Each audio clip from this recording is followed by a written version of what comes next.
ਹੁਣ ਘਰ ਦੀ ਗੱਲ ਹੈ ਅੱਬੂ ਜੀ। ਤੇ ਅੱਛਾ ਕੋਈ ਨਹੀਂ, ਹੁਣ ਤੁਸੀਂ ਪਾਣੀ ਕੀ ਲੈਣ ਜਾਣਾ ਜੀ? ਬਹਿ ਜਾਓ, ਕੋਈ ਨਹੀਂ 4 ਮਿੰਟ ਗੱਪਸ਼ਪ ਮਾਰ ਲਈਏ, ਠੀਕ ਹੈ। ਕਿਉਂਕਿ ਕੰਪਨੀ ਵਾਲਿਆਂ ਨੇ ਗੱਡੀ ਭੇਜੀ ਹੈ। ਅੱਛਾ ਇੱਕ ਵਾਰੀ ਅੱਬੂ ਜੀ ਮੈਨੂੰ ਜਾਣਾ ਜ਼ਰੂਰੀ ਹੈ। ਅੱਛਾ, ਹੁਣੇ ਵਾਪਸੀ ਵੀ ਚੱਲ ਜਾਣਾ? ਹਾਂਜੀ ਹਾਂਜੀ, ਕਿਉਂਕਿ ਕੰਪਨੀ ਜਾ ਕੇ ਆਪਣੀ ਜੁਆਇਨਿੰਗ ਲੈਟਰ ਦਿਖਾਣਾ ਜੀ। ਹਾਂਜੀ, ਉਸ ਤੋਂ ਬਾਅਦ ਫਿਰ ਅੱਬੂ ਜੀ ਮੈਂ ਤੁਹਾਡੇ ਕੋਲ ਆਂਦਾ ਜਾਂਦਾ ਰਵਾਂਗਾ। ਪੁੱਤਰ ਜੇ ਚਲੇ ਜਾਣਾ ਤੇ ਫਿਰ ਮੈਨੂੰ ਕੋ ਅਤਾ ਪਤਾ ਤਾਂ ਦੇ ਦੇ ਇੱਥੇ, ਫਿਰ ਮੈਂ ਤੇਰੇ ਕੋਲ ਚਲੋ ਸ਼ਹਿਰ ਚੱਕਰ ਲੱਗਿਆ, ਤੇਰੇ ਕੋਲ ਉੱਥੇ ਹੋ ਕੇ ਆਵਾਂਗਾ, ਤੈਨੂੰ ਮਿਲ ਕੇ ਆਵਾਂਗਾ। ਕਿਉਂ ਨਾ ਅੱਬਾ, ਜ਼ਰੂਰ ਅੱਬਾ। ਹੁਣ ਨਾਲ ਕੰਪਨੀ ਵਾਲਿਆਂ ਨੇ ਗੱਡੀ ਭੇਜੀ ਹੈ ਅੱਛਾ ਤੇ ਆ ਉਹਨਾਂ ਨੇ ਮੈਨੂੰ ਐਡਰੈਸ ਦਿੱਤਾ ਸੀ। ਅੱਛਾ। ਇਹ ਐਡਰੈਸ ਮੈਂ ਤੈਨੂੰ ਦੇ ਜਾਣਾ, ਕਿਉਂਕਿ ਨਾਲ ਗੱਡੀ ਤੇ ਮੈਂ ਵਾਪਸ ਚਲਾ ਜਾਵਾਂਗਾ। ਇਹ ਐਡਰੈਸ ਮੈਨੂੰ ਰੱਖਣ ਦਾ ਕੋਈ ਫਾਇਦਾ ਨਹੀਂ। ਠੀਕ ਇਹ ਹੈ, ਐਡਰੈਸ ਤੇ ਤੁਸੀਂ ਅੱਬਾ ਜੀ ਆ ਜਾਓ ਜੀ। ਠੀਕ ਹੈ ਜੀ, ਹੋ ਗਿਆ। ਚੰਗਾ ਜੀ ਅੱਬੂ ਜੀ। ਅੱਛਾ ਪੁੱਤਰ, ਅੱਬੂ ਜੀ ਆਪਣਾ ਖਿਆਲ ਰੱਖਣਾ, ਠੀਕ ਹੈ? ਅੱਛਾ ਤੂੰ ਵੀ ਫਿਰ ਮੈਂ ਕੋਈ ਚੱਕਰ ਲਾ ਲਿਆ ਠੀਕ ਕਰੀ, ਹੈ ਫੋਨ ਤੇ ਵੀ ਕੋਈ ਗੱਲਬਾਤ ਕਰ ਲਿਆ ਕਰੀ। ਠੀਕ ਹੈ ਅੱਬਾ ਜੀ। ਚੰਗਾ ਜੀ ਅੱਬਾ ਜੀ, ਹੁਣ ਲੇਟ ਹੋ ਰਿਹਾ। ਅੱਛਾ, ਅੱਲਾ ਦੇ ਆਪਣਾ ਖਿਆਲ ਰੱਖਣਾ ਜੀ। ਠੀਕ, ਖੁਦਾ ਹਾਫਿਜ਼। Okay bye. ਅੱਛਾ, ਮੈਂ ਆਪਣੇ ਪੁੱਤਰ ਨੂੰ ਦਰਵਾਜ਼ੇ ਤੱਕ ਤਾਂ ਮੈਂ ਛੱਡਿਆ ਵਾਂ। ਅੱਛਾ ਪੁੱਤਰ, ਫਿਰ ਜਾਂਦਾ ਜਾਂਦਾ ਫਿਰ ਮੈਨੂੰ ਮਿਲ ਤਾਂ ਲੈ ਫਿਰ ਇੱਕ ਦਫਾ। ਅੱਛਾ ਜੀ ਅੱਬੂ ਜੀ, ਦੁਆ ਕਰਨਾ ਅੱਬੂ ਜੀ। ਹੈ ਅੱਛਾ ਜੀ, ਤੁਹਾਡੀ ਮਿਹਨਤ ਵੇਖ ਲਾ ਅੱਬੂ ਜੀ, ਰੰਗ ਲੈ ਕੇ ਆਈ ਹੈ। ਠੀਕ ਹੈ, ਮੈਂ ਦੁਆ ਕਰਦਾ ਅੱਲਾ ਤੈਨੂੰ ਖੈਰੀ ਸਲਾਮਤੀ ਲੈ ਜਾਵੇ। ਠੀਕ ਹੈ ਅੱਬੂ ਜੀ। ਯਾ ਅੱਲਾ ਤੇਰਾ ਸ਼ੁਕਰ ਹੈ, ਤੂੰ ਮੇਰਾ ਖਾਬ ਪੂਰਾ ਕਰਤਾ। ਅੱਲਾ ਇਹਨੂੰ ਖੈਰੀ ਸਲਾਮਤੀ ਲੈ ਜਾਵੇ। ਚੰਗਾ ਪੁੱਤਰ, ਬਾਏ ਬਾਏ।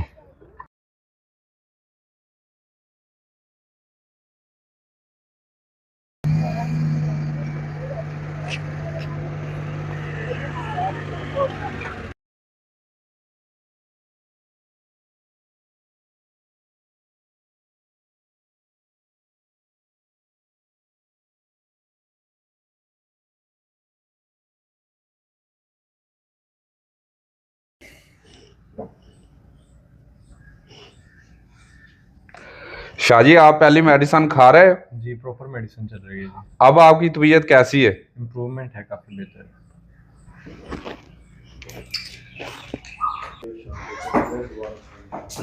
सर ये शाह साहब की रिपोर्ट है। अच्छा अच्छा, शाह साहब।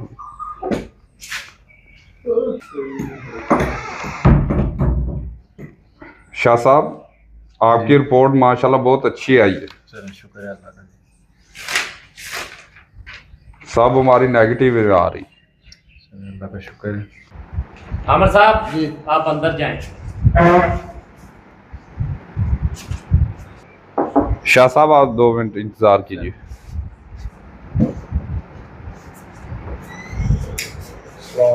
वालेकुम सलाम। आमिर? हाँ जी।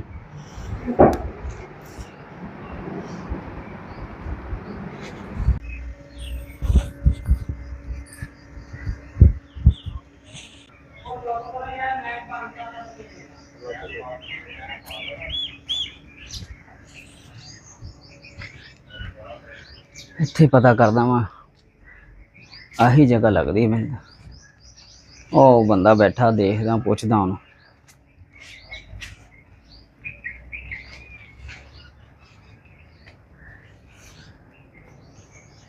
अस्सलाम वालेकुम। वालेकुम सलाम। पुत्र एड्रैस तो देखी, मैं यही एड्रैस से आया वां। मैं पुछदा पुछाउंदा इत्थे तक पहुंचे।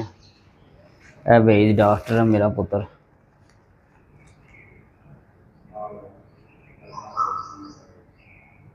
हाँ जी, ड्रेस तो ठीक ते पहुंचे तुसी। डॉक्टर साहब नूं मिलना?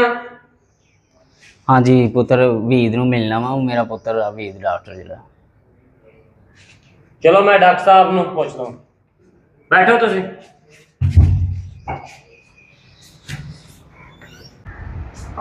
हाँ जी, हम तबीयत ठीक सर जी, है जी। बाहर बुजुर्ग आए आ ते कहंदे डॉक्टर साहब दा वाल साहब आ ते दसो फिर। नहीं नहीं, मैं नहीं मिलना। दफा हो जाओ, दरवाजा बंद करके जाओ। ओ बुजुर्ग साहब किधर हो? बुजुर्गो मैनू जान ओ नहीं पहचान दे नहीं है बुजुर्गो तुहानू। ओ पुत्र डॉक्टर वीद। साहब, ओ डॉक्टर साहब मैं रोकदा रहा, धक्के ना अंदर आ गया जी। मेरा कोई प्यो नहीं। केड़ा पिंड, केड़ी जगह? पुत्र वीद। जा लाया बाबे नूं बाहर। चल बाबा, चल बाबा। बुजुर्गो तुसी की करदे हो? बहुत बड़ा डॉक्टर आ। ओ पुत्र, मैं तेनों की दसां, ये मेरा छोटा जिहा पुत्त हुंदा सी। मैं इहनूं पालिया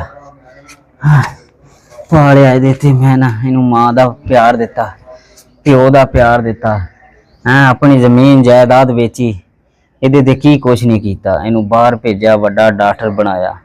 ਹੁਣ ਇਹ ਪਿੰਡ ਵੀ ਭੁੱਲ ਗਿਆ, ਪਿਓ ਨੂੰ ਵੀ ਭੁੱਲ ਗਿਆ। ਕੌਣ ਪਿਓ? ਕਹਿੰਦਾ ਮੈਂ ਨਹੀਂ ਤੈਨੂੰ ਜਾਣਦਾ। ਮੇਰਾ ਕੀ ਹੈ ਇੱਥੇ ਦੁਨੀਆ ਤੇ? ਇੱਕੋ ਹੀ ਪੁੱਤ ਸੀਗਾ, ਉਹਦੀ ਖਾਤਰ ਮੈਂ ਕੀ ਕੁਛ ਨਹੀਂ ਕੀਤਾ ਇਹਦੇ ਵਾਸਤੇ। ਇਹਨੂੰ ਵੱਡਾ ਡਾਕਟਰ ਬਣਾਇਆ, ਹੁਣ ਵੱਡਾ ਆਦਮੀ ਬਣ ਗਿਆ ਤੇ ਭੁੱਲ ਗਿਆ ਇਹ ਮੇਰਾ ਪੁੱਤਰ। ਇਹ ਪੁੱਤਰ ਵੀ ਮੇਰਾ ਪੁੱਤਰ ਹੀ ਆ। ਬਜ਼ੁਰਗੋ, ਬਜ਼ੁਰਗੋ, ਬਜ਼ੁਰਗੋ, ਬਜ਼ੁਰਗੋ, डॉक्टर साहब वो बुजुर्ग बेहोश हो गया। तो अब्बा, अब्बा,